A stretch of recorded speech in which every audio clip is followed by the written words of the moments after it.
Here we go. Good morning, respected teachers and my dear friends. Today I'm here to present a thought of the day.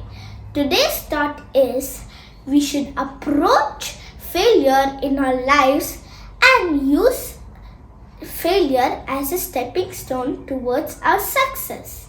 I repeat my thought. We should approach failure in our life and use failure as a stepping stone towards our success. This thought means the fear of failure holds us back from reaching our real strength. If we see the success story of every person, it holds the history of failure.